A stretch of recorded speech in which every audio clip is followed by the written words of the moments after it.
Body shot. Ooh, that hurt, didn't it? When the adrenaline starts pumping and you know what you can do with this right hand, it's hard to not do that. Here are your hosts, Derick G and AJ. All right, folks, another week of fights. However, no UFC this week. Nonetheless, thank you for joining me. My name is Derick G. This is another episode of the Bloody Water Podcast, and we're going to be talking Bellator this week. We're going to be talking Bellator, talking a little Eagle FC. We got some one championship going. We got a lot of good fights kind of rooting us down, bringing us back down to the OG days where you're talking about some of these regional fighters, some of these fighters where their records are 3-0, 5-0. You scrounging YouTube just trying to find any clip you can to break down some film, break down some tape, and sometimes it's easier said than done. Nonetheless, I think we got the job done. Listen, let me bring in my co-host, the New Mexico native, the Santa Fe bomber, brother AJ. Man, you are off to a hot start this year at 8-3. I'm on the tail end of it. I'm at 4-7, not looking good, but it's another week and another opportunity to get up on that scoreboard. So I want to ask you, brother, how are you living these days, man? How are things? Man, I'm doing well over here, brothers. Right. You know, Sasha Bear's doing good. It's finally the Texas chill has subsided, it seems like. So it's been good, man. Getting back to running in the morning, reading a couple books, man. Doing this one right now called Creative Projections. It's a lot of fun, man. Okay, awesome, man. Always glad to hear, you know what I'm saying? I know in Texas, that's a big thing, the weather, man. Well, weather always changing over there, you know what I'm saying? Listen, I got to get down to Texas one of these days. Nonetheless, brother, we got a lot of good fights on our hands. So, you know, the task was a little different this week. It was, all right, no UFC, which is already like, dang, you know, we already had our withdrawals. Back to another 1 week break. All right, whatever. But, you know, hey, let's break down some Bellator. Let's break down some whatever that we have out on there on the regional scene, even if you want to call Bellator the regional scene. But getting back to the roots is always an interesting concept, right? Because like I said, the film study is a little bit more difficult. I don't want to say it's too difficult, but it's a little more challenging. What challenges specifically did you face this week when you were trying to get the info you needed to break down the fights? Man, we really get spoiled with the amount of, or the volume of fights that we're able to watch through ESPN or UFC Fight Pass or any of these ones where I'm used to just going like, okay, I can just literally hit up ESPN app, search names, all the fights pop up, super easy to watch, do some breakdown on them. I can watch multiple fights of these ones. And now, man, this one, man, like you said, Derick, scrounging YouTube, just really having to put that search engine optimization to work, man. I see what you mean when you're talking about it, because if you don't have it on par, it's very hard to find the different kind of videos, man. That was probably my biggest thing, was finding multiple videos to watch instead of just one. What about you? Well, it's kind of in that same breath. So Bellator doesn't have the same accessibility that UFC does, right? But one of the deals that they had, man, for a long time before they moved over to Showtime was the BBC iPlayer. So when you go try to watch back old fights, I'm talking about like old fights where you're like, dude, this was like a long time ago. I'm just trying to watch it back. I'm trying to watch an old Benson Henderson fight or whatever. You can't, because if you don't live in the UK, like, you don't get access to it. So it's just one of those things where it's like, dang, you would think you would have a massive library if you were Bellator of fights. You would want to put that on public access where people could watch it. Because aside from Bellator's YouTube channel, it's just, you know, it's slim pickings out here. I guess that's neither here nor there, man. We're actually going to talk about some fights. So listen, there's going to be a total of, it looks like 10 bouts on this fight card, 2 cancellations, so not nothing crazy, but glad to have some fights back. In other news, big fights this weekend, folks. Clearly the main event that we're covering today is going to be Bellator heavyweight champion Ryan Bader looking to unify his belt against the interim champion Valentin Moldavsky. This is going to be a hell of a fight, folks. I mean, if we're talking about big fights for Ryan Bader, he's dropped a couple at light heavyweight recently. He lost his belt. You know, you got to hang on to the belt if you're a man like that. Once upon a time, a double champ. But we also have big news in Khabib's Eagle FC. Like I said, I mentioned it for a second, but Eagle FC is making its US debut. And for a lot of people, that's not a big deal. But for the non-UFC fans, or the people that are, you know, fans of MMA outside of the UFC, the Combate global fans, you know, the Eagle FC fans, all these fans, this is really, really big news, man, because we're just making MMA a bigger sport. And, you know, what you want at the end of the day is you don't want a monopoly on the fight game. And that's what the UFC has largely had for quite some time. Nonetheless, I wanted to talk to you folks today about the return of Tyrone Spong, man. Legendary kickboxer, over 100 wins, over 70 knockouts. He's looking to main event against Sergey Kharitonov, another MMA legend, kickboxing legend. Wins over Fabricio Verdum, Alistair Overeem, Matt Mitrione, Andrei Arlovsky. I mean, listen, man.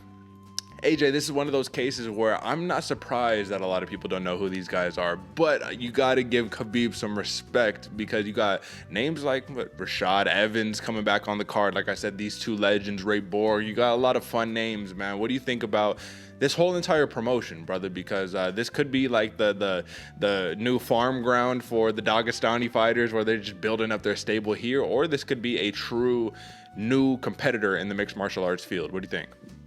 Man, whether it's a true new competitor in the MMA field or whether it's just a farm team, I really, really like what Khabib's doing, man. I do think it has potential to be a competitor, maybe even benefit, or the UFC benefits off of them, however way that farm system work. I don't think that's a bad thing to happen for the MMA community. But what I like about this, man, a lot of casual fans are tuning in, just because of the name Khabib, man. Eagle FC, people hear that Khabib has his own show. You have fighters like Tyrone Spong, Rashad Evans, Sergey Karatanov. Man, there's a lot of names. Maybe those last, the main event card doesn't really hold necessarily the highest weight, but once you hear names like Rashad Evans, the Ray Borgs, even the Yorkin De Castros, you kind of get a little ring in your ear, like, oh man, I remember these names, and I'm glad Khabib is picking these people up to come and fight.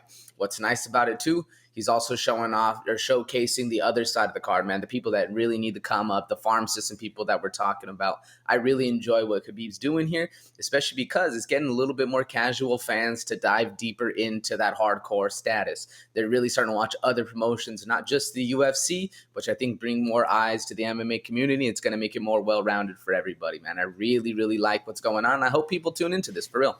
Yeah, I mean, listen, it's going to be at a weird time, right? Because I think it's happening not on Saturday night, but maybe on Friday night or something. So at least they're not going head-to-head Bellator and Eagle FC, but it should be fun either way, folks. So before, we definitely will skim over the Eagle FC card, but for now, let's focus on some Bellator. And, AJ, first thing we got to do is a little bit of poster review. So we're back at it, brother. And listen, last time, I think, last season, let's call it, I think you gave a poster that was very similar to this, like a 9, like an 8 or a 9 or something like that. However, when you come to realize it, it's like every Bellator poster is basically rinse and wash, repeat. It's the same exact thing. I'm not mad at it because uniformity isn't necessarily a bad thing when that's your theme, that's your brand, that's your logo, or whatever the case may be. But for a big title fight, I'm like, this is such a lackluster poster. So I don't want to disparage too much, brother, but I'm giving this a 5 off the bat. Where are we going with this? Yeah, man, I think last season I gave that one just a high score just because it was a good mix-up from what we were seeing, but this is very classic, man. I'm honestly not too impressed. Like you said, I could see this on the regional scene, man, posted up next to just on a wall somewhere. I'm going a 4. Yeah, there we go. All right, so a little bit of a different sentiment from last season, but nonetheless, I do think it's important that even for a Bellator, if you want to stand out a little bit more, people are going to watch the events. People love Bellator, but if you want to stand out a little bit more, get a little more creative. If I brought up the one championship poster, which one is having an event this Friday, it's one championship, only the Brave, Friday night, 10 scheduled bouts, 6 MMA, 4 kickboxing fights, right? But they got beautiful posters, man. So let's actually take a look real fast, man. If you don't mind, I'm going to take a browse through the Tapologies of the world, folks, so we could find us some one championship, which I also think is a very, very good organization to be watching. But okay, I guess I lied on this one. Look, that's not the greatest poster in the world, right? Nonetheless, man, normally speaking, they got some pretty good damn posters, brother. Let me see. Can I even pull them up? No? All right. Maybe better luck next time. All right, AJ, let's get into some fights. We've done enough of this pre-show stuff, brother. So, folks, before we get into that good stuff, of course, drop a like, subscribe. We just hit 330 subscribers on YouTube, so thank you guys so much. You're hearing our pleads over here. You know what I mean? You're doing the one right thing, or the one thing that is definitely right, which is supporting non-monetarily. Even if you want to support monetarily, we really appreciate that. Scan the code over on my, in the corner of the screen right here if you're watching. And if you're listening, just keep subscribing and sharing with your friends, all the good stuff. It means the world. AJ just said it earlier. It could be very, very difficult finding things if you don't got the SEO up to date, if you don't got your search engine optimization optimized, for lack of a better term. So, all right, man, go do all that good stuff, folks. But let's get into it, brother. We got some sleepers on our hand that we need to account for. It's time for some fight night. If you ain't paying attention, you're gonna sleep on me and I'm gonna wake you up. Okay, AJ. So in terms of the sleepers this week for Bellator 273, I mean, we had about like 6 prelim fights. There was a lot of good ones, and even our featured prelim, honestly, that probably deserves to be a sleeper in its own right. We have Caldwell versus Enrique Barzola, former UFC fighter Barzola, former champion in Caldwell, but that was a little bit too big of a fight. So I'm glad that we kind of went in other ways. And I wanted to start off with a sleeper that is in the 185-pound division, man. Dalton Rosta versus Duane "The Rock" Johnson. So real quick before we get into it, man, Duane "The Rock" Johnson. This is Duane Duane. So not the actual Rock. But what do you think about it? Can he take that nickname, brother? Like, shouldn't we have some copyright? What are we talking about? I'm wondering why he hasn't gotten hit with the cease and desist yet, man. That's a pretty big name to be saying, yeah, I'm Dwayne "The Rock" Johnson every time you walk in. Yeah. You think you wouldn't want that, but hey, man. Imagine running into The Rock one day and being like, "Oh, who are you? Oh, I know who you are. You're The Rock." He's like, "Oh, I'm The Rock too." You know, I don't know, man. That's funny. Either way, man. Dalton Rosta, man. Hercules versus The Rock. 5-0, 5-0 in Bellator. 5-0 in his MMA career, man. Listen, he's a small killer right there. I'm small, not the small guy. He's a 185er, man, but he's a killer. That's the big thing that we should know from there. Duane Johnson, 6-2, 1-0 in the Bellator scene. But tell me why this is a sleeper to you, man. I got my own reasons, but I'm curious on why you picked this sleeper. Man, I picked this one because these are two up-and-coming killers, bro. These dudes are going to be around for a long, long time. Rosta, wide stance, very powerful, good wrestling. This dude is an absolute problem in the 185-pound division. Like you said, Derick, 5-0. Excuse me, utilizes his striking to set up the ground game. Very strong once he gets on that top position, but all those muscles that he have, you'll see him on fight night. Dude is absolutely jacked. It does lead to a little bit of a gas tank problem. Now, Duane "The Rock" Johnson, the opposite Duane, he's a very dangerous fighter as well, man, who's finally going to have a real deal test in front of him. He's, like you said, he's 1-1 in the Bellator circuit, but this is finally a dude because Duane Johnson, man, he can really choke people out. He has solid power in the hands. He's unassumingly very, very strong. So you look at him, he doesn't look like a monster or anything, but homeboy has some serious power in those hands, and he's very, very talented, can easily choke you out. And like I said, Derick, I picked this one as a sleeper because both of these fighters have the potential to finish one another, and they have the talent to be in the game for a very long time, man. This is a big, big proving ground for Johnson, as well as a chance for Rosta to prove that he is the real deal, man. Who do you favor in this fight coming up, Derick? Oh, I favor Rosta all the way in this fight. And no disrespect on this one, man. But when I was watching tape on both of these fighters, I thought that Dalton Rosta is one of those dudes who's going to be very, very scary, especially when you're just coming up in Bellator. Like, you're straight up in Bellator. Kind of like a Valerie Loretta for, you know what I mean, an example, right? You grew up in that system. You're going to have a little bit different level of experience than somebody who came in with a bunch of different fights. Because for Duane Johnson, he had one fight, in LFA. He had 3 fights in some other regional scenes before making it over to Bellator. So it's just a little difference of experience. So one of the things that I saw was a Duane Johnson fight where I don't remember who it was specifically. It could have been one of his it's within his last 5 fights, of course. But let's just say the dude he was fighting didn't appear to be the most credentialed fighter in the world. Very tall, very lanky, and was just kind of running away from him in the cage while he chased him down, throwing elbows and all types of craziness like that. And I was like, dude, that's awesome that, you're making that happen. You're being the bully. You're winning these fights. But the thing that I didn't like about it is that a Dalton Rosta is not going to let you do that. You know what I mean? Like, one of these legit Bellator, prospects that are really on the come up, they're not going to really fight like that. So I want to see what you can do against higher level opposition. I do think that Duane Johnson is a sneaky fighter in terms of he's unassuming. You look at him, you wouldn't expect the level of fighter he is. He's a very good fighter. But I just think that Dalton Rosta, I guess I should say, I think he's just on another level. So it's not even like a disparaging of Duane Johnson. It's just a praise of how good Dalton Rosta is. So he's a minus 750 favorite for a reason, brother. And I think that everybody should be picking for Dalton Rosta in this fight. But my question to you on this, do you envision Dalton Rosta getting a finish in this fight on Duane Johnson?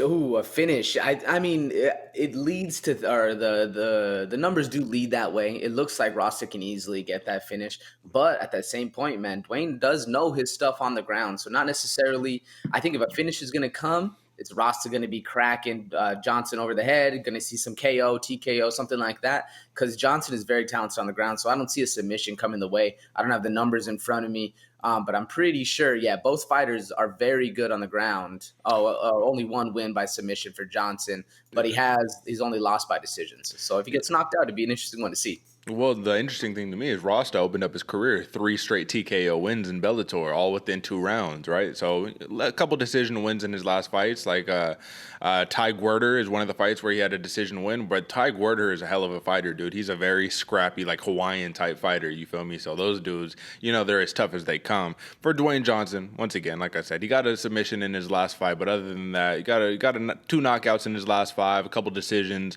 in these regional scenes, not quite the Bellator level. It'll be interesting to see, but I do think that this will be a fun fight. I do agree with you on that one. So we can move on to my sleeper if you don't mind, AJ. And my sleeper is somebody that you need. This is more of a one-sided sleeper, and I'll be honest with you about that. But the reason why you need to tune into this sleeper, folks, is because at the featherweight division in Bellator, there are a couple real deal killers on the rise that are very young and up and coming. And Lucas Skywalker Brennan is one of those names, man. I cannot tell you a scarier 21-year-old right now who, if he gets his hands on you, it's going to be just an absolute nightmare for you. It's going to be bad. He's the son of former UFC/Pride/ King of the Cage fighter Chris Brennan.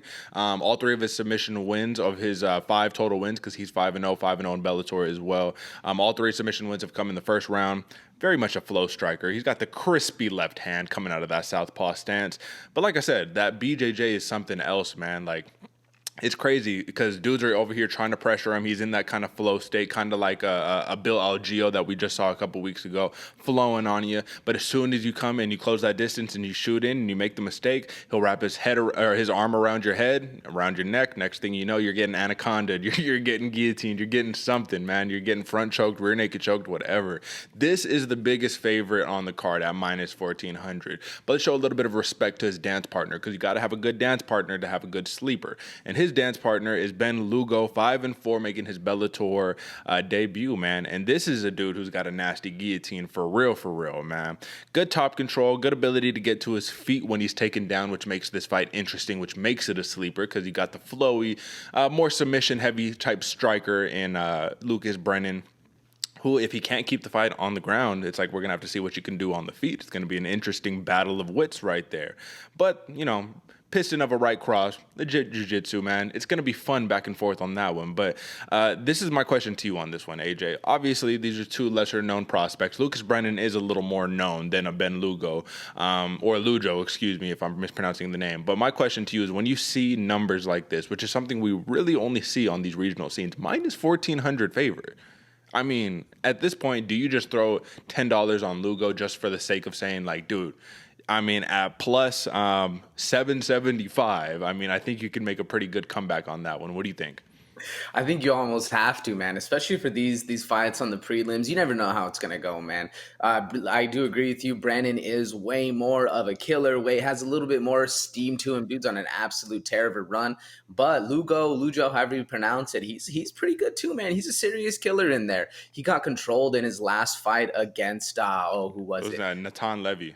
Natan Levy, yes, thank you. He got dominated on the ground by Natan Levy, but if his opponent isn't looking for that top pressure, that ground and pound style, and he's looking to play a little jiu-jitsu, that's when Lugo was dangerous, man. He can easily get that choke. He has some serious power in his hands, so there's always a chance for him to get things done in a sneaky way. So I would say, you throw that $10 on that plus 700 comeback, man. It's good. It's good looks.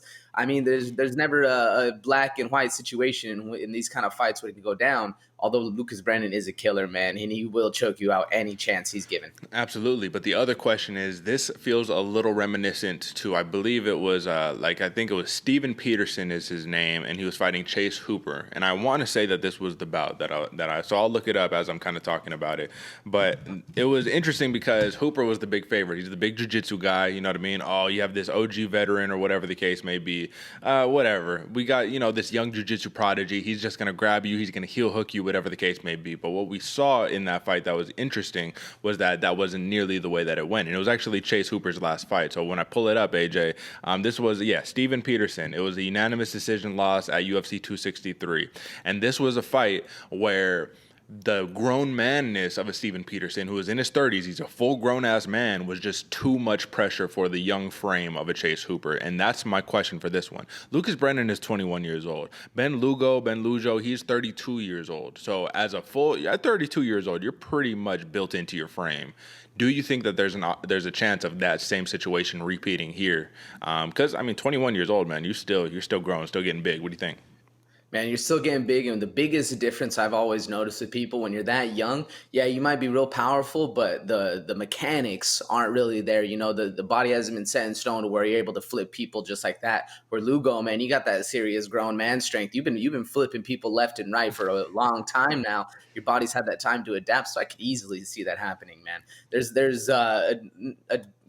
really the only big disparity in this fight for Lugo's side, Ben, is he has that kind of grown man strength, that experience, not necessarily experience in the way of fight cards, because it's only 4 more fights than Skywalker has, but still in the fact that he's been doing it for that much longer and that much more time on the mat in the practice room, I see as that grown man strength going can easily happen. Yeah, man, it's going to be interesting. So it's something you should definitely keep your eyes on, folks, but minus 1,400 for a reason. Clearly, you're a stud. Clearly, the people see something in you. So Lucas Brennan, I do expect a very, very flashy, stunning performance this weekend at Bellator 273, because these are the opportunities to make your name, felt, right? Get the people going, get the people understanding who you are. So those were some sleepers for our Bellator 273. Those are our official sleepers. But before we get off of the sleeper category, AJ, I wanted to talk about that featured prelim, Derick Caldwell versus Enrique Barzola. When I was just watching a little bit of film on these fighters, man, I was like, God damn, these dudes are so impressive. Like, how are you a former bantamweight champion in Derick Caldwell? I believe he lost his belt to Kyogi Horiguchi.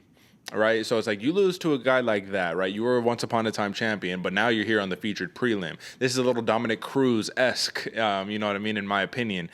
Fighting, so for an example, our first fight on the main card for Bellator is going to be Sabah Homasi versus Jaleel Willis, which is a really fun fight. But my question to you is, don't you think that the former champion versus a former UFC vet should probably get that main slot, and they should feature prelim, if that's what you want to call it in Bellator, Sabah Homasi, even though it's going to be a very fun fight? But I'm just respect. Do we get any respect for being a champion? What do you think, man?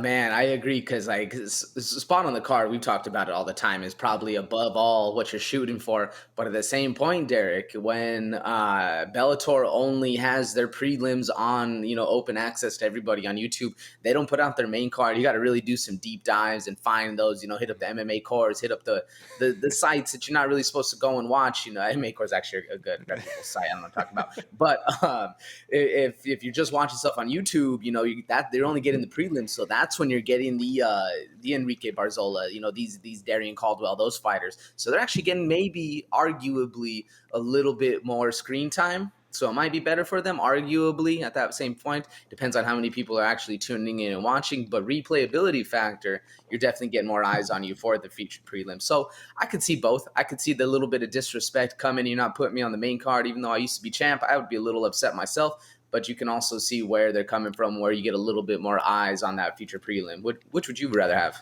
I just think that it's the respect needs to be given. Throw them on the main card, do that. However, I can understand why matchmaking-wise you would say throw them on the prelims, because this could turn out to be a very wrestling-heavy fight in Barzola versus Caldwell. Caldwell's a very dangerous striker, but Barzola is going to try to look to get on the inside, wrestle out a little bit, but Caldwell's a great wrestler himself. So I'm with you, brother. I get what you're saying, and I get the sentiment. I just thought it was an interesting dilemma. But Derick Caldwell's plus 110 with the minus 130 for Enrique Barzola. Minus 130 comeback. So I was just curious for you, man. I was watching some Barzola fights, when he was back in the UFC and stuff like that. And he's a really, really good wrestler. I just think that people are underrating the wrestling of a Derick Caldwell, who actually, I think he completely dominated Henry Corrales in kind of one of those wrestling type MMA matches not too long ago, man. So if you were a betting man, which obviously we are being on this program, but, do you like that plus 110 underdog odds for Derick Caldwell? I do, actually, man. Looking at this fight before, I was leaning a little bit more towards that Caldwell style. He's a very underrated wrestler. I agree with you. And coming off of his 2 losses are a little bit rough. And having Barzola have that draw against Haniyaya, however you said, I forget. And coming out of AKA, there's a little bit more on paper that leads. So I can see why Barzola is the favorite on this one. Yeah. But, man, don't sleep on Caldwell. Caldwell is very, very dangerous. I like that plus money comeback. It's going to be interesting because he's also very, very strong in there, and he's been very experienced. So this is even though it's a feature prelim, I can see how people are sleeping on this one a little bit, man. But I do like Darian Caldwell, man. He's very, very strong. Even though he's had those 2 losses, I think it's time for him to kind of have that comeback fight where he's getting right back into the main thing. So I see value in that plus money, man. Absolutely, man. I think that's a pretty good take, folks. So if you're listening, jot it down, write a note when you get into your MyBookie or whatever your local sports book is, go punch it in, man. Make you a little bit of money on Darian Caldwell. But I just wanted to point this out before we move on to some main card talk, man. This is a fighter named Saad Awad. He's fighting on the prelims as well, man. But if you don't know who this guy is, he is such a very incredible fighter. OG in the game.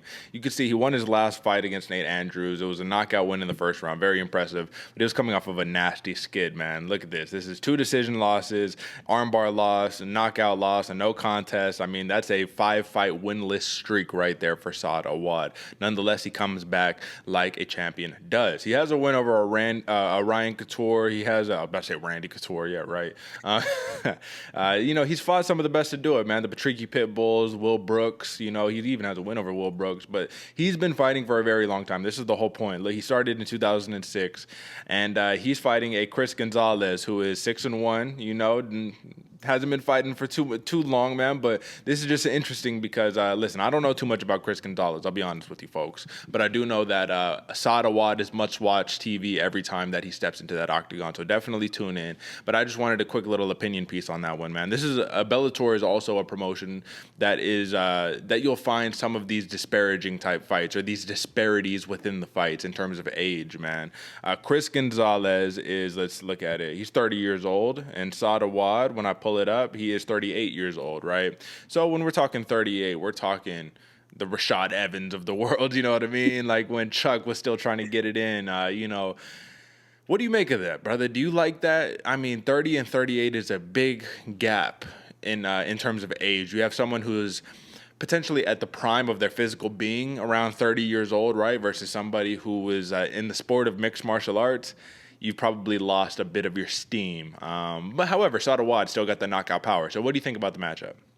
Man, it's weird because once you get into numbers, you hear, a 30 versus a 38-year-old. If I saw that at, just like on the street, I'd be a little like, damn, bro, like you old, man. Don't be doing that shit. Like, you're too old for that. Don't do that.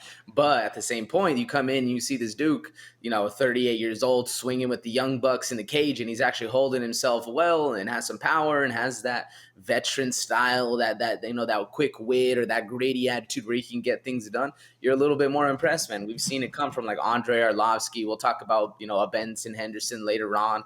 It's the same kind of thing where it's not always a bad thing that he's, massively older. And I do kind of, I like it and dislike at the same point whenever I'm seeing these fights, because is it interesting to see that old man come back, start whooping some ass? Hell yeah. But then at the same point, we watch something like a Chuck Liddell get KO'd. It's just not something we like seeing. I hate seeing when it's obviously there's a big disparity in the matchmaking and it's a fast KOs. Somebody's getting brain damage because of it. We don't ever like to see that, but I do like seeing when that old vet comes back and whoops some ass. So I'm a little bit on the fence on that one. What about you? Well, my take on it is, how is this any different than my take on Diego Sanchez versus Kevin Lee, a 40-year-old versus a 29-year-old? This is basically like the same situation.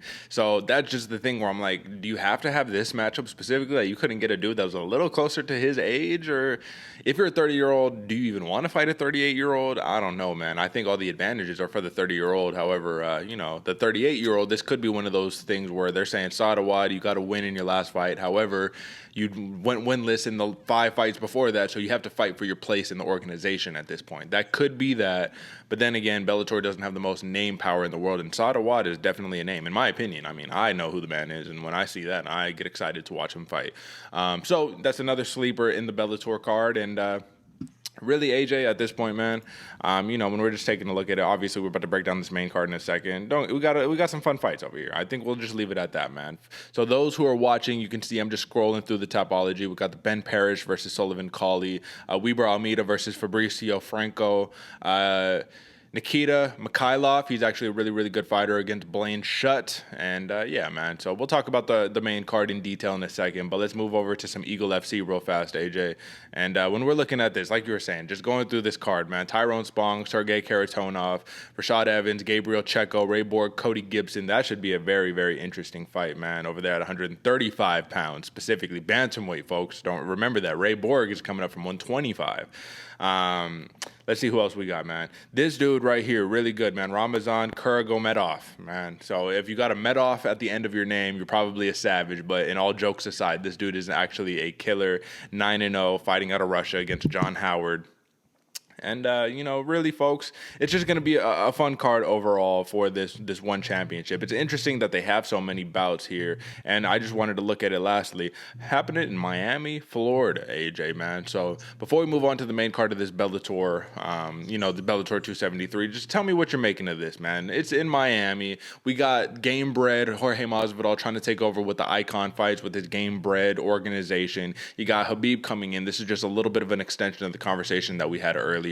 What does it mean to have all of these new faces in the MMA scene? And do you honestly believe that any of these dudes can be rubbing shoulders with Uncle Dana saying, hey, man, let's work out some deals. Let's get, you know what I mean? Or does Uncle Dana says, fuck all of you guys. I want nothing to do with you. The UFC is taking over. Well, the UFC is MMA, whatever.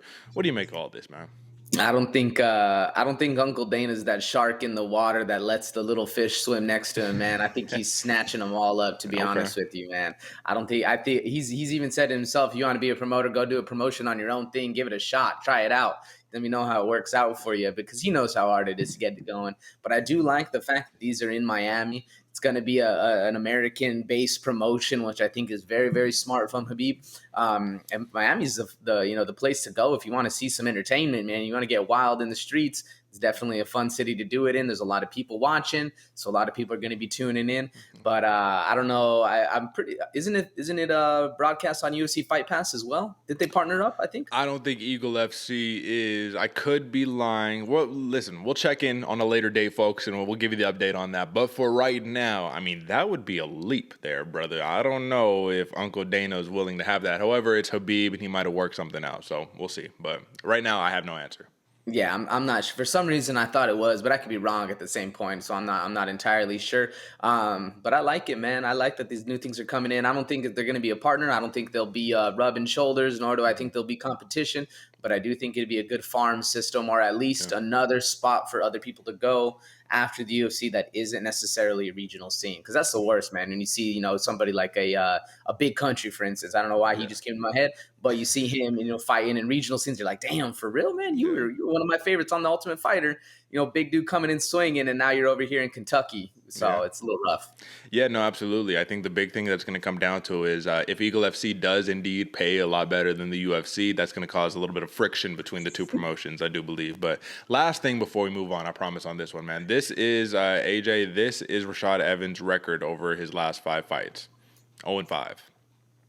Losses, he got knocked out he basically finished by Anthony Smith, split decision loss to Sam Alvey, split decision loss to Daniel Kelly, finished by Glover Teixeira, and decisioned by Ryan Bader. Now, this last fight of Rashad Evans was back in 2018. The last win that he has is against Uncle Chael Sonnen, back in 2013. And then, went over Dan Henderson, right? I mean, listen, he's got wins over greats, right? Phil Davis, Tito Ortiz, Rampage, Thiago Silva. I mean, the list goes on. Forrest Griffin, all that. But here we are, AJ, and it is the year 2022. This is almost like a dystopian novel right here. It's the year 2022. Sugar Rashad Evans is back in the cage, Eagle FC, and he's fighting a Gabriel Checo who, let's be honest, man, he's 12-5. He's a 35-year-old, so this is a little more comparable in terms of age. However, he's a dude who's ready to choke you to death, a dude ready to knock you out, whatever the case may be. The real just question that I want to quick take because we need to move on. Is this, what do you make of it? Fair, foul? Rashad Evans coming back at the prime age of, 42 years old, brother. Does this need to be happening? Do you think Khabib is just saying, all right, we'll let you in because we need some name power for this U.S. debut? Or do you think Rashad Evans has a real comeback in him? Man, I tend to lead towards the name value on this one. especially because of if you watch a lot of the Rashad Evans interviews, he's been staying in the gym, but he's been on a peaceful track, man. He's been, popping the mushrooms, chilling back, kind of getting more spiritual with things, doing the micro dosing style. That's really been his game, man. More about that peace and that love than the fighting. But the last time he fought was 2 years ago, so he might be having that itch, man. He might be kind of feeling to get back in there because he still has been in the gym helping people train, coaching, staying a little bit active. So honestly, to me, it's all going to come down to how he looks on weigh-ins and how he looks in on fight nights. Because if he's looking ready to kill, it might be an interesting thing to see Rashad kind of have that mental aspect and kind of get back into the mode. Now, if he's looking a little bit bigger, a little bit slower, and I think it's all off of name value to me, but I'm hoping not, man. I'm hoping Rashad comes back with an absolute vengeance. Yeah, I love seeing him fight. That heavy boxing wrestling style was always impressive. If he can do that again against a Gabriel Checo, it's going to be very fun to see, especially because Checo is younger and real deal, man. This dude's going to be coming for the head, always swinging, always very powerful, and can choke you out too. So he's a well-rounded opponent that they're giving to Rashad. It'll be interesting, man. What do you think? This is name value or this is an actual scrap? This is name value, brother. Come on, man. Rashad Evans, you're 42 years old, brother. You don't need to be fighting. This is literally one of the legends of my childhood, man. This is a dude who I like idolize, man. Like when he knocked out Chuck Liddell, when he knocked out the Iceman, brother, wins over Rampage. Like this dude made me want to box. He made me want to step in there. You know what I'm saying? Have the little ankle wraps on his feet, you know what I mean? Ready to high kick somebody in the head. Like, come on, bro. So to see this, it's the same way that I felt about Chuck Liddell when he's like, oh, I'll take the fight against Tito for the third time. It's like, why are you doing this? Like, we don't need this to be happening. I'm saying the same thing for Diego Sanchez. I'm saying the same thing for Tito Ortiz. Same thing for Rashad Evans. All of these dudes, man. Leave your glory in the past, man. The glory days have, come and they have gone. I think Rashad Evans is a legitimate fight analyst, and I think that's probably where he'd be a little bit better suited. Then again, we don't know where people are at monetarily. Could need a little bit of bread, and if Eagle FC is the place to get your bread, I will never disparage somebody for needing to get their money. So get your money, Rashad, but I would love to see you not tarnish your legacy. You lost 5 in a row. You'd love to end it on a win, so if you did get a win, maybe call it quits after that, but it never works out that way, brother. We don't quit the fight game. The fight game quits us, man. So, all right, brother, that's enough of the sleepers. We spent a lot of time over there. So if you're still with us, folks, we appreciate you. Drop a like, subscribe, BloodyWaterPodcast.com. Hit us up at Bloody Water Podcast on Instagram, Bloody Water Pod on Twitter. But without any further ado, let's get into the main card, brother. Here's to another main card breakdown, courtesy of your hosts, Derick G and AJ. Okay, and AJ, man, I mentioned this banger of a fight earlier, man, but I think that, listen, this is going to be something interesting. Sabah, the sleek chic Homasi, fighting against Jaleel, the realist Willis, man, right there. Plus 220 for Homasi, minus 275 for Jaleel Willis. Listen, man, this is going to be an interesting contrast because if you're a Sabah Homasi, you've come off 2 pretty rough losses back-to-back, man. And this is a dude who we know has dynamite in his hands. He's a good wrestler.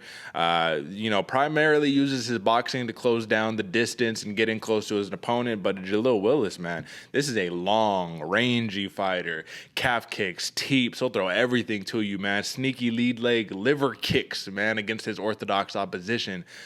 Jaleel Willis is a very exciting fighter, brother, and I do not want to understate that. However, that ranginess, man, I wanted to ask you off the bat, that ranginess, that long-range jab, that power coming from the precision, is Sabah Homasi almost a perfect opponent for his type of fight style? Because you got a dude who is going to be trying to come in, close the distance, use a lot of boxing, maybe try to wrestle a little bit, even though Jaleel Willis has good top control and pressure when he needs to use it. Do you think this is like the perfect opponent for him to showcase that long-rangey style? Oh, yeah, man. That's exactly what I was writing down. This one is one of the ones where it's that fire has met water, that kind of that yin and yang we like to see in the cage. Can he get it done? Can the fight really go the way that it's almost looking like it's leaning towards on paper? I think the matchmakers did a very good job of setting this one up because Sabah Homasi, the sleek chic is exactly, a perfect nickname. Homeboy is very sleek in there, slick, moving, fast, very powerful, can get things done. But at the same point, when you're fighting a dude that has it's only a 3-inch. Oh, excuse me. Yeah. It's only like a 1.5-inch reach advantage, but he fights a lot longer than that. The way Sabah Homasi comes in, has that style, like you're saying, very, very close, utilizes the pressure to get on the inside, where Jaleel Willis has very nice lateral movement. He could stick you from way farther than you think you can. This dude has a bomb of a right hand, so I think this is a perfect matchup to really showcase Willis's skills on this one, man. It's going to be exciting too. You better tune in early because this one might get finished quick. Absolutely, man. Because that's, I mean, really, I think that's the key to the Sabah Homasi victory is catch him with the big bomb, man. What he did in his fight against Paul Daly, where, man, he was having a lot of success until he ultimately did get finished in the second round, man. But to see him drop a Paul Daly or have Paul Daly in some of those deep, bloody waters, right, man? Like, that's not what you want if you're Paul Daly. He was able to get the comeback, but I think that was a very promising note for Sabah Homasi, even though he got the loss in that one. If you look at the fight before that against Volker, he did get a second round knockout. So he does have the bombs in the hands. But when we're looking at a Jaleel Willis, man, I mean, listen, he's 4-1 in his last 5. However, he does have 2 regional scene fights outside of his 3 Bellator fights. But I just think, I don't know, man. This is one of those fights where I think this is like a trap game type fight because all the signs are pointing towards Willis has the perfect style. Like I said, it's like, is this almost made in heaven? This is a perfect matchup for Jaleel Willis to showcase his style, to have a showcase performance. Not just a performance, not a great performance, but one of those like, okay, bro, this is what you're about. But Sabah Homasi is a dude who I just feel like can play spoiler at any given moment.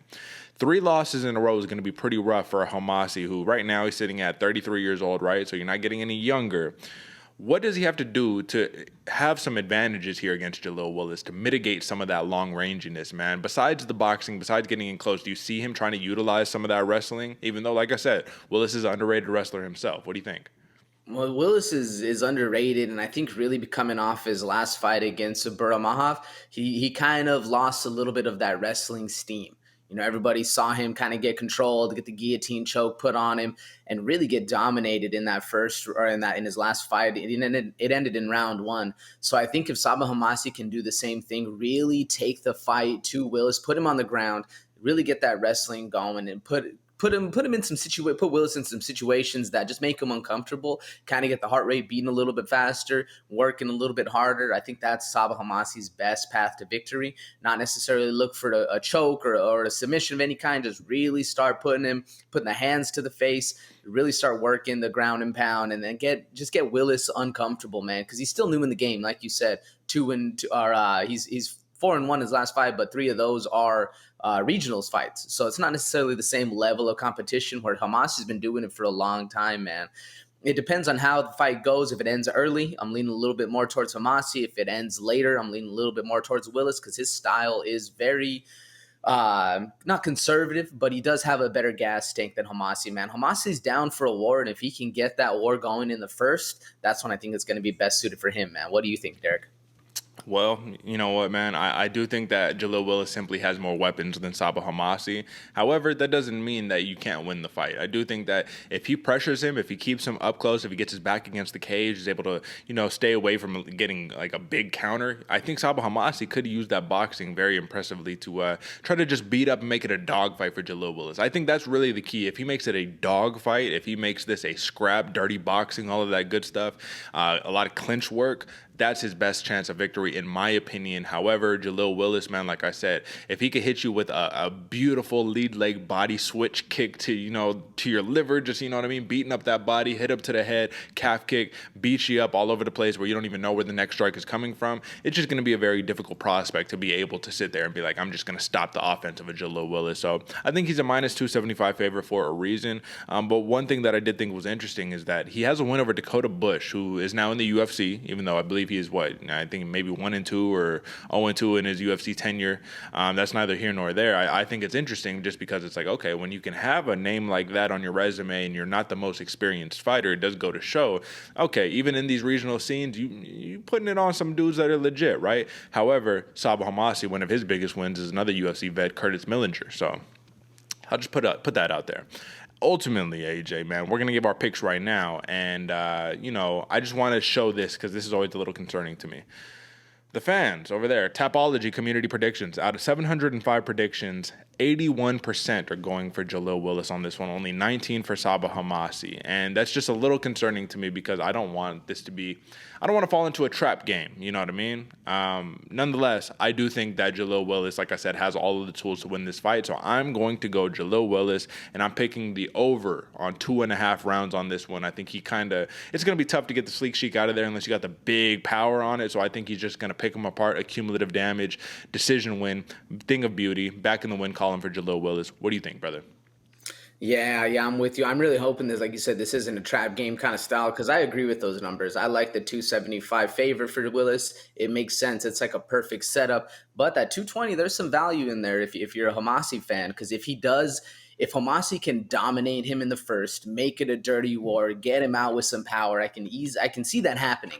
I'm personally leaning a little bit more towards the Willis by decision. I think the style he has, where he's going to keep that that cardio going, bounce around on the outside, pick him apart from range, hit him with those switch kicks. I think it's going to be Willis's best way to win this fight, and that's exactly how I see it playing out. So I'm going Willis by decision. I'm taking the over as well.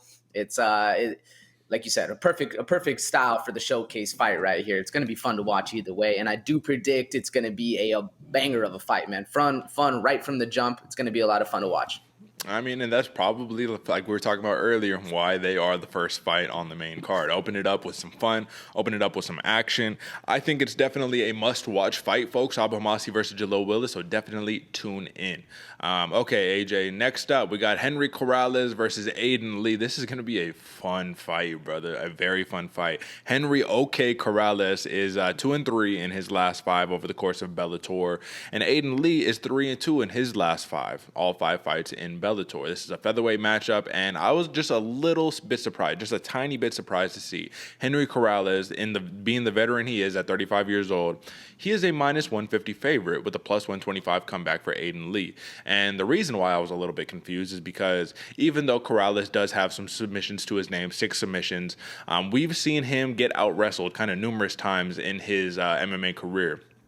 Now, Aiden Lee, who also has 6 submissions underneath his belt, he is a really, he's like a spider monkey, man. You know, like once he gets on top of you, man, he's grabbing the back. Like he has a propensity to be able to use his striking to set up the takedown, get in there, and just once he starts passing through that guard like butter, man, it's an issue, right? So this is going to be, you know, an interesting fight to see because it's one of those where we've talked before, AJ, and I said, it's a little weird when you have the fight playing out one way in your mind and then you see the numbers and you're like, oh, okay, the other guy's the favorite. Interesting. I wonder why.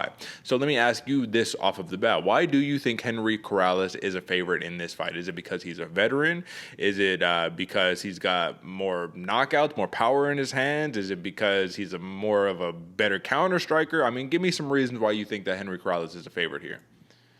Well, to be honest with you, Derick, I was a little surprised as well. I was expecting those numbers to be flipped. Yeah. I was expecting Aiden Lee to be the favorite on this one. But I think it's because Henry Corrales has been working with Fight Ready, man. That Henry Cejudo name carries a lot of weight, and he's been getting better at that wrestling. The fact that you said it yourself, he's been out-wrestled in a lot of his fights. But since joining, I think it was since the Gertz fight, excuse me, he's really been working on that Henry Cejudo style wrestling, getting things going, and with the wins they've been collecting over at Fight Ready, I think the community's paying a little bit more attention to Henry Corrales, man. He does have that style of a dog. He's going to be on the front foot. He's most comfortable. I've noticed, I was watching a lot of his fights. He's most comfortable when his front foot is on that inner ring, that barrier, that warning track zone that all the fighters talk about, where they can see that line. They know their back's against the cage. Henry Corrales is most comfortable when his front foot is on that ring, cutting you off, maintaining that wrestling style, and he can see the counter strikes coming in. The only problem, though, is this dude does get caught basically in every single one of his fights, man. He gets stiffed a lot of the time, and Aiden Lee's very dangerous for that, man. If Aiden Lee can stiff him, can catch him, it's going to be an interesting fight because Aiden Lee's a killer, man. At that long length that he has, that's why I was leaning towards. I thought Lee was going to be the favorite, man. The striking style that he has and that slick ground game, being very long, lanky, he can get the submissions off in these weird angles. I thought Lee was going to be the favorite, but it could be that wrestling style. It could be the fact that Henry Corrales is always on the front foot, always that dog in the fight, and even though he does get cracked, he can still come back and get the win. Maybe that might be why he's leaning a little bit more towards the favorite in the eyes of the matchmaker, or the bookies, excuse me. I don't know. What do you think, Derick? Well, one thing that I do agree with you on is that Henry Corrales is absolutely a dog, and he is a featherweight who is scrappy and who is down to throw it in the pocket, man. Throw bombs all in the pocket. So that could be why he's a favorite, because Aiden Lee, if it comes down to a pure striking matchup, yes, I do think Henry Corrales clearly does have an advantage, but he's very powerful. He has a very powerful counter strikes off of his back foot, man. Like, he can hit you going forward, he can get you going backwards. And when I was looking at some of his fights, I was kind of thinking to myself, okay, is Henry Corrales, does he do his best work when he's walking forward, when he's walking you down, pushing his opponent against the cage? Or does he do some of his best work when his opponent is pressing in and he just sits down and starts throwing bombs? Because he's almost equally as impressive either way, which is interesting because those are good attributes to have at the end of the day, man. You don't want to be one-dimensional. You can only fight going forwards. You can't fight going backwards. So either way it goes, the veteran nature of a Henry Corrales has, shown that. I mean, he can do it. He can get the job done. But I do think that he tends to overextend on some of those big strikes, man. He has these wild entries, and that can be an issue against an Aiden Lee, who's a very precise striker, straight shots. And if you overextend too much, what are you setting yourself up for? Someone to take a shot, someone to get in there, arm drag you, take your back, put you on the ground. I mean, let's think about it like this, man. Aiden Lee has a win over Ludovic Klein, a submission win in the first round. He rear naked choked that man. He legitimately, they, joined in the middle of the cage. Aiden Lee grabbed him, took him to the ground, got on his back, choked him out. Like Rose Namajunas' master plan every time: punch him in the face, take their back, choke him out. That's how you get in, get out. That's how you win a fight. And I just think that the recklessness of a Henry Corrales needs to be it needs to be pulled back a little bit. He needs to be a little more disciplined if he wants to stay away from the danger of Aiden Lee. And if he can stay disciplined, I do think that's why he's a favorite. But I do think that the plus money for Aiden Lee is something very interesting. I do think Aiden Lee lost a lot of steam when he got submitted by Aaron Pico 2 fights ago, man. It was a 3rd-round submission. I remember that fight because Aiden Lee had a lot of steam behind him. He was talking a lot of shit, saying, I'm gonna shake up the rankings, you know what I mean? I'm gonna beat this dude Aaron Pico, and then you got starched. So it was a 3rd-round submission, so not starched. But either way, man, Henry Corrales does have underrated takedown defense, but he does prefer to keep the fight on the feet. The question is, we're speculating here, does Aiden Lee say, none of this stand-up nonsense, I'm taking you down, that's my master plan over the course of 3 rounds, or do you think it's going to be more of a mixed martial arts approach to it? Honestly, man, I'm seeing a grappling match from both of these guys. I think the Corrales camp is going to take the Aaron Pico approach and just hunt takedowns because you're right, man. Corrales doesn't want to be on his back. The second he's on his back, that's when Aiden Lee is at his most dangerous. Maybe not his most dangerous, but that's when Corrales is most uncomfortable. He's really starting to squirm, get things going. If Corrales can avoid the takedowns, that's his biggest advantage right there, man. Then he's on the front foot. He's dominating. He's going to be shooting the takedowns. I think Lee sees the same holes, man. I think Lee's going to be attacking that ground game. He knows that Corrales is a dog, and it's going to be very hard to get him out on the feet. So if Lee can, pop a 1-2 and then shoot in underneath, get him down, get Corrales on his back, I think that's going to be the best way for victory for him as well. Leaning a little bit more towards the striking of Lee, just because Corrales can get caught. He does have those wild exchanges, leads coming in. But I honestly think both of these fighters are going to be looking for the ground game on this one, man. What do you think? I'd agree with you, man. I think it'd be the smart thing for Lee to look to keep this fight on the ground, and for Corrales, obviously, to keep the fight standing, engage in some of those wars, and see if maybe you can knock out an Aiden Lee. Like you said, he's fighting over there in that Henry Cejudo, Coach Eric camp at Fight Ready, man. Those dudes are on the tear, so we've seen big improvements by basically anybody who has been training there. So we'll see what happens this time. But before we give our pick, just give me your last take. What does it mean to you that Henry Corrales has a knockout win over Aaron Pico, and Aiden Lee just got submitted by Aaron Pico? Yeah, man, those are the fights. So I was looking through. I watched the Ostrov fight. I watched the Poroshenko fight. All these ones, the Gertz, all the fights for Corrales as well as for Aiden Lee. But that was the one that I really, really like to watch because I love seeing how certain fighters fight each other, man. And against Aaron Pico, it was literally ground game attack heavy for the Aiden Lee fight, man. Pico was nonstop going at him on the ground, just constantly getting it. With the same thing since Henry Corrales KO'd Aaron Pico, man, it leads me to believe that the striking is a little bit better for Corrales. But at the same point, man, Aiden Lee's very long. So this one, I liked watching how both of those fights went. And I think Pico grew a lot from the Corrales fight, and that's why he did so well against Lee. Okay. I just always think it's interesting when you have a common opponent and it's such drastic differences in the outcome of it.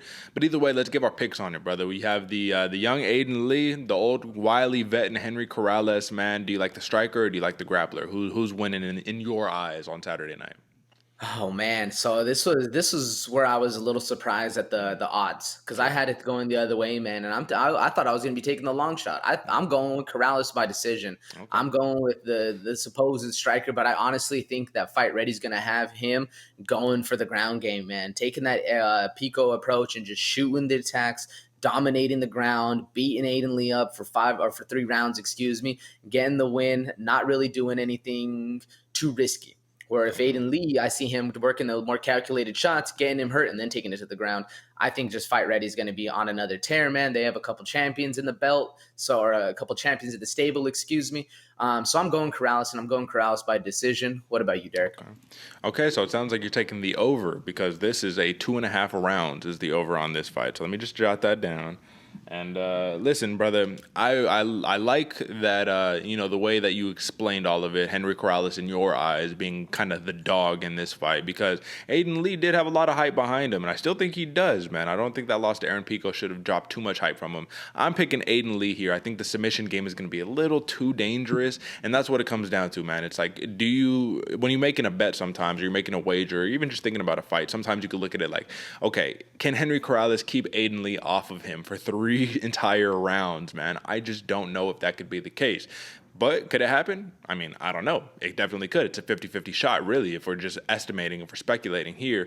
Aiden Lee is just so impressive when he gets people to the ground. I just think it's next level right there. And the last place you want to be is, your side on the mat, your back, you know what I mean, scrunched in with the dude who is just trying to choke you to death. You don't want to be there, and Aiden Lee will put you in that situation. I'm going Aiden Lee. I'm going submission round 2. I'm taking the under on 2.5 rounds. I'm taking the under. I think Aiden Lee gets the job done, gets it done early, man. Because let's be honest, man, that's the best chance of victory. Can I sit here and confidently say over the course of 3 rounds, can Aiden Lee just win a back and forth striking contest with Henry Corrales? I don't know. I think it favors Corrales. So I think you're going to have to get the finish to get the win.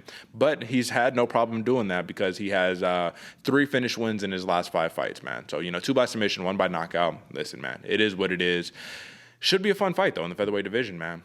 Okay, and now we very, very quickly arrived to our co-main event, AJ. Only 4 fights on the main card, but it's beautiful to see Benson Henderson, man, in a co-main slot, still doing it big, but he is a big underdog, plus 340 underdog against Islam Mamedov.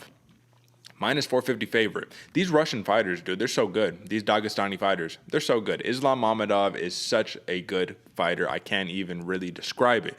Minus 450 might be downplaying just how the odds should be in this fight. And I told you the other day, AJ, or I told you a couple weeks ago, I guess I should say, that I went to the UFC Fight Pass Invitational #1. This is a grappling event that was held at the UFC Apex out here in Nevada.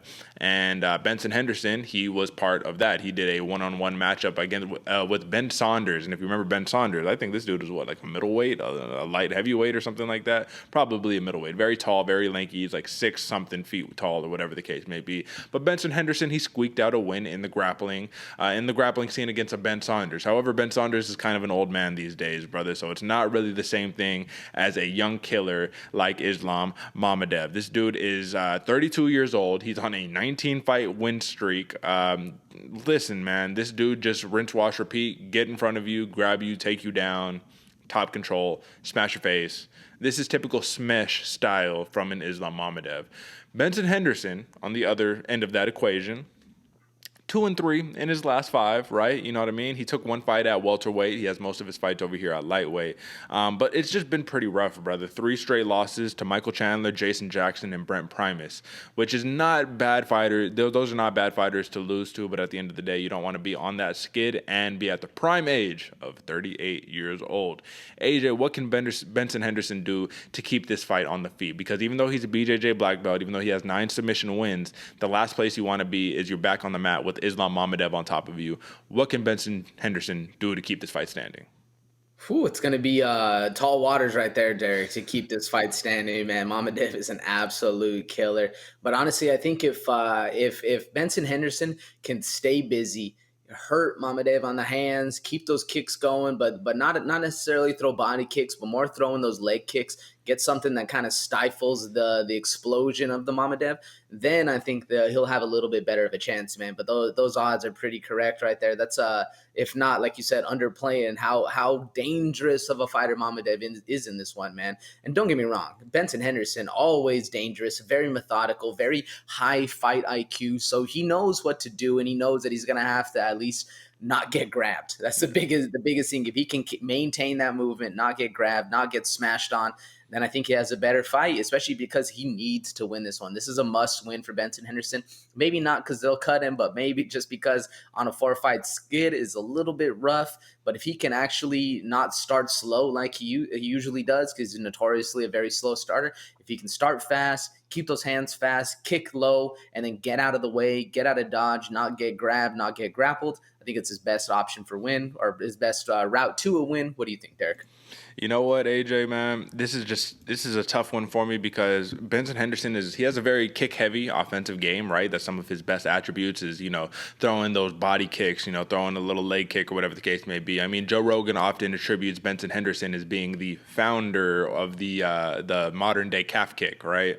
So can you do that stuff against Islam Mamedov? The question is that. And I don't know, it's going to be tough. You don't want to throw kicks against a dude who's looking to wrestle you. We even just saw Cyril Gane versus Ngannou, man. What happens? Gane gets too kick happy with his game.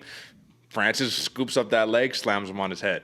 Like, you just don't want to put yourself in that position because this is the issue here. You could take those risks, but it's a calculated risk. And if you take the risk and you prove wrong on your basically, if you take the risk and you mess up, man, and Islam Mamedov ends up on top of you, he could be on top of you for the rest of the round. And that's the problem there. You don't want to end up in that position. You don't want to give away rounds like that. I think Mamedov, he has a very patient stand-up game. He uses a lot of feints to open up these leaping hook attacks, but he's a little predictable on the feet. And I think that's where Benson Henderson could have his most success, because if you can counter Islam Mamedov with something crazy, get him a little bit shook up a little bit, you know what I mean? Throw a couple on the feet, you could really have some success here, man. But the issue lies in if Mamedov can just do the rinse, wash, repeat, stand in front of you, feint, wait till you strike, shoot in for the double, shoot in for the single. He has a nasty single and a double leg right there, but the single is a little more impressive on that one. If you could shoot in for that, take him down, what are we talking about here, man? It's going to be relentless wrestling. And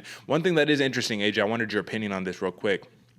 This is more of a technical thing than anything else right here, just when we're talking about grappling. So Khabib has often noted that he basically prefers the single leg takedown over the double leg takedown all day, because the double leg takedown could be completed with ultimately just brute strength, and you know what I mean, it's really just a matter of strength to strength, who can get to the hips first, who can sprawl back, whatever the case may be. But the single leg is more of an off balancing technique to be able to get your opponent down, which I do agree with that. The single is hard to get, but you can definitely off balance your opponent and then set up a trip, set up this off of the single leg.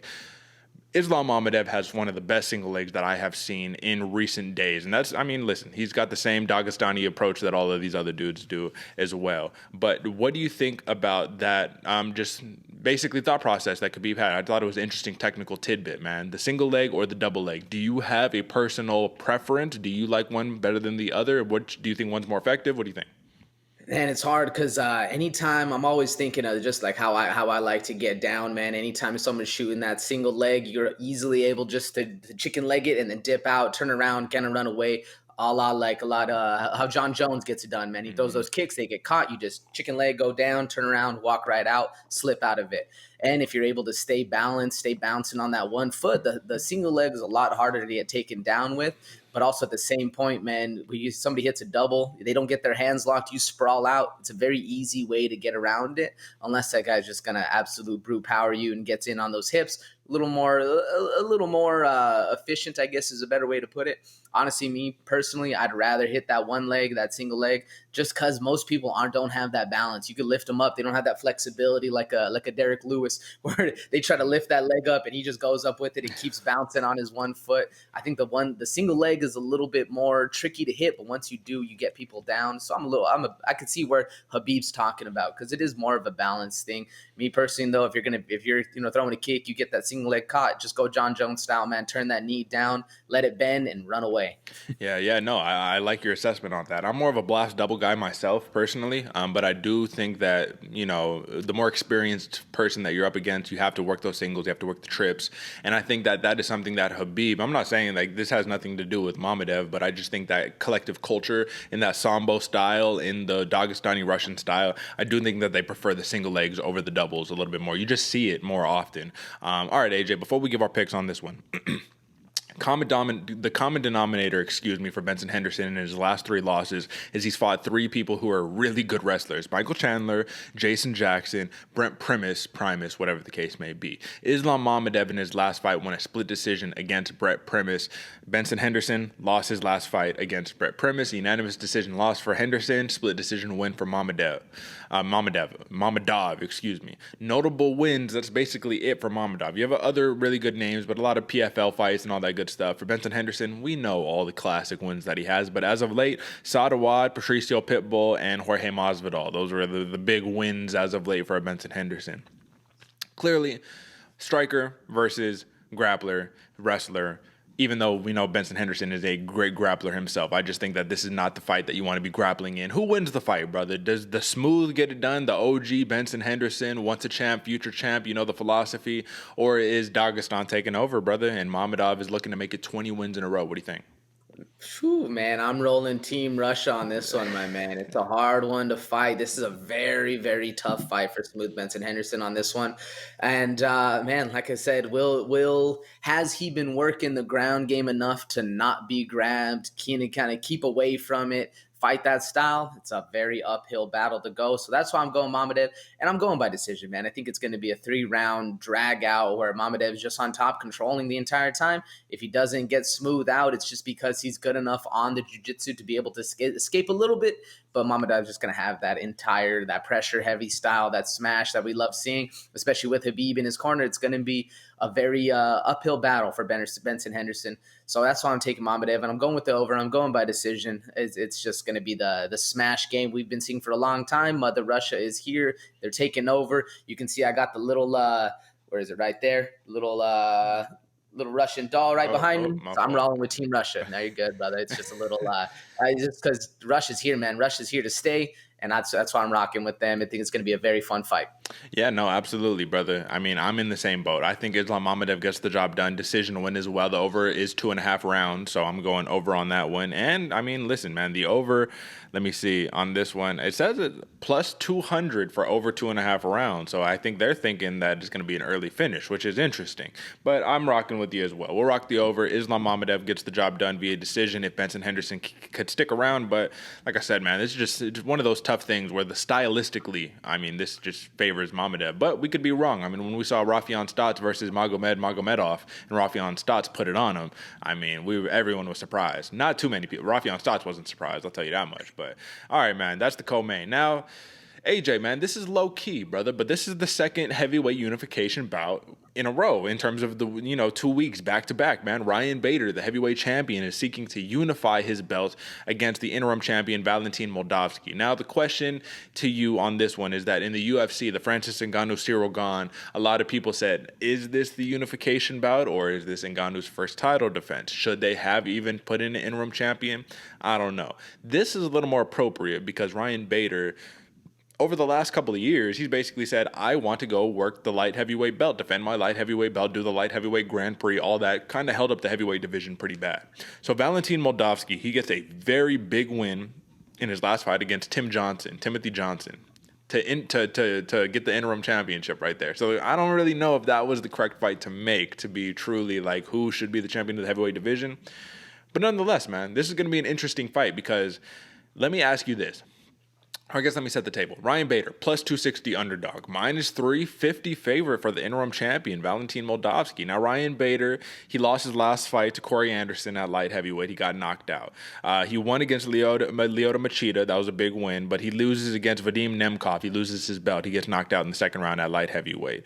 Last heavyweight fight that he had, he was clearly dominating Czech Congo. And then he poked Czech Congo in the eye. And then you get a no contest. Still keep the belt, but you get a no contest. And then the win before that to actually win the heavyweight championship was against Fedor Emelianenko, knocked him out in the first round. So, AJ, with that being said, did you know that Moldavsky fights under Team Fedor, right? Fedor is his coach. So it's like, are we looking to avenge one in this one? But this is the key caveat. I look at Moldavsky and I look at BADER and I see the same fighter. One's an older version, one's a younger version. One's a better boxer, one's a better striker. BADER's probably got a little better stand-up. Moldavsky, though, you're the young athletic version of what Ryan BADER used to be, former D1 wrestler. I'm not sure about the credentials of a Moldavsky. Do you agree with me in that sentiment? Are we seeing a prototype of a Ryan BADER, just a young version of that one? Or do you think that stylistically they have big differences between them? No, man, I agree with you 100%. That's exactly what I wrote down. It's like the young versus the old, style versus style. I agree with you. BADER has a little bit better hands. Moldavsky has that crazy Russian-style takedowns. It's basically a copy and paste, except the age is a little bit different. I believe they're also around the same height, same reach. Moldavsky has about a 1-inch advantage on both of those. But either way, I see this one as a young, like you versus your young cousin. You both were training the same way. You've been fighting a long time. He's just got a couple of years younger than you, basically copy and paste style, though. I agree, man. It's gonna either way, though. It is gonna be fun because BADER does have hands, and in order to get a win on him, you got to put him out. Does Moldavsky have that power? We're gonna see. Well, the question is Ryan BADER, has he fallen in love with the hands? People are speculating a little bit, right? Because you're the wrestler. That's how you need to get the job done. But you look at the 2 wins that he has in his last 5. One is against Machida. That was a decision win, which I'm pretty sure he did a lot of wrestling in that one. But the other one, like I said, against Fedor, that left hook, man. He's fallen in love with the left hook. There's 2 weapons for BADER. Left hook, right cross. And that left hook has been doing some damage. But you know who else throws that left hook out all the time? Moldavsky, man. He loves that check left. So that's what I'm saying. I'm like, okay, how is this going to work out? On the feet, y'all have like the same weapons, even though Moldavsky to me does seem a little, to me personally, when I watch Moldavsky strike, he seems uncomfortable. He seems like he doesn't really want to be doing that. The motions are clunky. He feels like he's got a little too much muscle mass on him to be like a smooth boxer. But when he fought Ernest James, and that was a TKO win, man, where he just kind of beat it on him, put that jab on him all day long. That jab of Moldavsky is impressive. It's a little piston, man. And once he lands that with some success, with some confidence, that could be very dangerous territory for a Ryan BADER, who neither of these dudes have the greatest head movement and all that, because you're wrestlers, man. So that's what it comes down to. Young versus old. Who gets the first takedown? Who establishes top control first, AJ? BADER or Moldavsky? I'm going BADER, man. I think he's going to get back to those wrestling ways. I think he has to. After taking that KO loss to Corey Anderson, I think you get back to what got you to the belt. You go wrestling, you go with what you're good at, and you teach the young buck something different that he hasn't seen before. Because I agree, he is the interim champ, but has he had the same level of competition that a BADER has? Not even close. He has fought some good people. He even beat Roy Nelson too, man. Moldavsky is a real deal. He's just young and up and coming. Where he, like you said, man, they have the same kind of fight style, but I think Ryan BADER gets back to his takedown ways, gets back to that top control, puts the weight on the young kid and lets him kind of feel something he hasn't felt quite before, especially because Moldavsky is more of a decision fighter. I agree with you. I don't think he's that comfortable on the feet. Once he does get comfy, he lets the hands fly a little bit better, but he's a lot more of a decision fighter than a finisher. And I really think, man, you got to be if you're going to be in there with BADER, you got to not get controlled and you got to put him to sleep. What do you think? Yeah, no, I mean, listen, brother, you have a point. BADER has the experience, and that makes me wonder, makes me question, will that experience ultimately be the deciding factor in this fight? Listen, BADER's a technician on the ground. People don't give him the credit for it, but he's like Habib-esque on the ground, man. He wraps up your legs. He knows exactly how to tie you up so you can't move, take away your post so you're just stuck against the cage, can't move, dropping elbows into your face. You don't want that. But Moldavsky, like I said, man, it's like youth versus the wisdom. You know what I mean? Are we taking the brute strength of a Moldavsky, all of that good stuff for the wrestling? I envision the fight happening like this. I think Ryan BADER secures the first takedown. Moldavsky is in a little trouble early on, but Moldavsky ends up taking over the fight as it goes on. 5 rounds, brother. You got a lot of time to make this happen. Listen, man. So one of the other things that I like about Moldavsky is he has very incredible cage wrestling and top control, right? Basically, but so does BADER, right? And both of them have the big right hand. It's just tough because when I'm going over, I'm like, literally, you have all of the same attributes, man. What is the difference here? What is the big difference? It's age. That's really what it comes down to. It's age, it's experience. But I do want to ask you legitimately, though, man, like, when you in a situation like this, you see folks clearly. I'm stumbling over my words because to me this is such a. How do you pick them? Is this a coin toss? Or, how are we picking them here? Why is Moldavsky a minus 350 favorite on this one? That's really the question. Outside of age here, AJ, man, like Ryan Bader, is this a good play at plus money, man? He has the capacity to win. The only caveat I have for you is that you just lost your light heavyweight title. You just come off of a knockout loss to Corey Anderson. You have to, the pressure's on. The mental game can't be 100% at peace right here. You have to be sitting there probably a little tight, a little nervous because you're like, I don't want to lose both of my belts. I was just the double champion. Is that why Moldavsky is the favorite? Explain to me here. Make it make sense to me. Yeah, I know. I agree with you, Derick. That mental game from Ryan Bader must be in a weird spot where he knows this isn't necessarily a desperation win, but it's a desperation not to lose. Like, he really needs this fight going forward. I think a little bit of age has to go into it. And honestly, Derick, I just think most people don't like Ryan Bader. They just sleep on him. He gets a lot of heat. Doesn't really get a lot of the respect or the clout that I feel like he deserves. And even me, man, I'm not necessarily a Ryan Bader fan. I think there's a lot of other heavyweights, especially from the UFC and Bellator and all these fight organizations that have a little bit more fan-friendly approach, or at least a little bit more respect in the eyes of the media, the matchmakers, the odds keepers, all these people, the fans. I just think Ryan Bader just doesn't get anywhere near the level of respect or clout that I feel like he should deserve. And even for me, man, I just think most people don't like him. That's probably why Moldavsky is the favorite, even though I agree with you, it is basically a copy and paste. Yeah, I mean, it could be the shiny new toy against the old grizzled vet, you know what I mean? It's like you saw in Toy Story where the kid, he drops Woody. He's like, I don't want to play with you anymore, It could be that, brother. Like the OG in the game, man. Ultimately, AJ, the big number one ultimatum question here: does Moldavsky get one back for Fedor, the legend, the last emperor? Does he get one back for him, or do you think Bader says, "I'm gonna beat you up and your protege. I don't care. I'm beating up everybody on the squad"? What do you think? Man, I think I'm going opposite of what I did last time. I rocked Team Russia on the last one, man. I'm going with Bader. I think Bader can get it done. I think he's going to get back to his wrestling ways. I think he's going to beat up the coach and the protege, maybe not necessarily knock him out like he did Fedor, but I think he's going to get the ground and pound, the decision win, really control that top pressure and avoid the KO. I think that's probably the biggest thing on his mind right now, which maybe he's not thinking about it. Maybe he shouldn't be thinking about it. That way it doesn't happen. But if he can avoid that KO loss, I think that's Bader's best way of getting this done, man. Put the body on him, put that experience on him, put that grizzled vet to work, and just really grind out a wrestling match that we're going to see. It might not be entertaining. Bader might catch more heat for it, but I think it's his best way to win. What do you think? Yeah, brother. I think this is going to be a long, drag-em-out, wrestling-intensive fight, but I'm going to pick the young buck, Valentin Moldavsky, to win this fight via unanimous decision. The reason why I picked Moldavsky here, because I was going back and forth, bro, all week long. I was like, Bader or Moldavsky? This is really a tough choice. But I have to go with the youth here on this one, you know what I mean? I have to go with the young buck. I have to go with the dude who is, listen, when it comes down to a cardio match, a wrestling cardio match, would you favor a 29-year-old or a 38-year-old, no matter how experienced and good Bader is? And also, you got to think that there's a real ego chip on the shoulder type thing where you knocked out my coach, I have to get one back. It's a little bit different, and I don't want to assume here, but I'm going to do it anyways. So it's a little bit different, AJ, when, you got you're the pride of your country, you know what I mean? When you're in these other countries that are very nationalistic, you're putting one on, you're saying, I'm getting one back for Russia. This is classic USA versus Russia grudge match right here, brother. So I think it should definitely be fun. Both of us are taking the over on 3.5 rounds on this one, and the over is minus 110. So that's what, you know what I mean? It's minus 120 for the under, minus 110 for the over. Basically pick them on this one. So that's interesting, brother. I'm going and new. You're going and still on this one, and wouldn't it be a hell of a thing to see and still back-to-back weeks, UFC and Bellator, to unify the heavyweight championship? That would be something, brother. So I'm not ruling out Ryan Bader.